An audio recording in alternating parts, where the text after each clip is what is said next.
In Italy, I was a postdoc researcher in the University of Bologna. I started that job immediately after the end of my PhD. My work there was to research, to go on with my previous work in the same mathematical subject, that is statistical mechanics.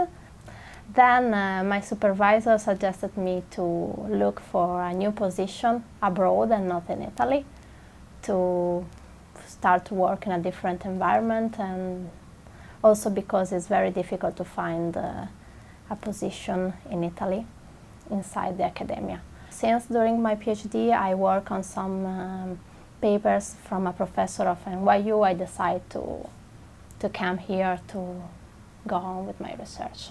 I'm very lucky because I don't have a fixed schedule every day. I can organize myself, so if I have to do something outside of my office, but usually I arrive here around 10 in the morning.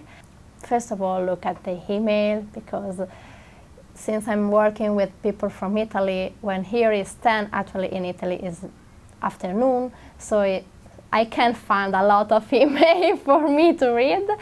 And then I start to work, and during the afternoon, very often I have meeting with other researchers. Sometimes I meet with a student because I'm advising a master student in mathematics, and so we used to meet once a week in the late afternoon. Then I start to work also with some professor from Italy. We met always in Skype, but really early for here. We used to have this conference around 9 in the morning. For them was the 3 in the afternoon. In that case, we were working on some data about the participation of women in a screening campaign against the cervical cancer.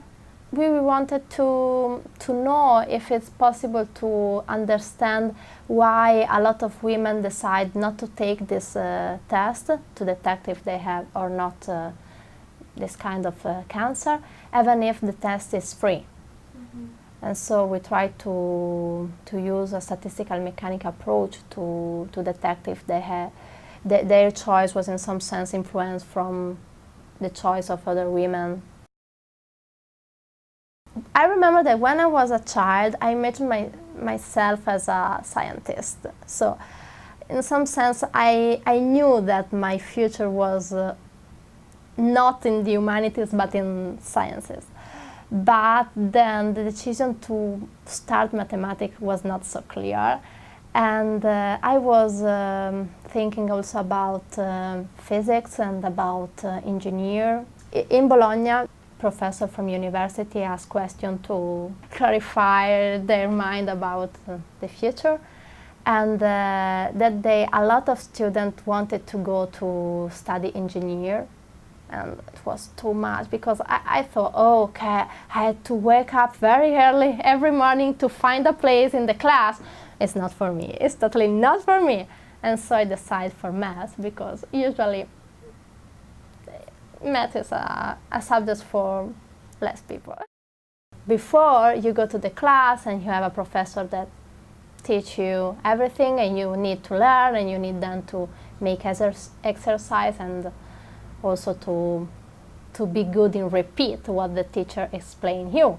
Instead, when you are a PhD student and after a postdoc, you need to learn by yourself, and then you need to create and to prove something new.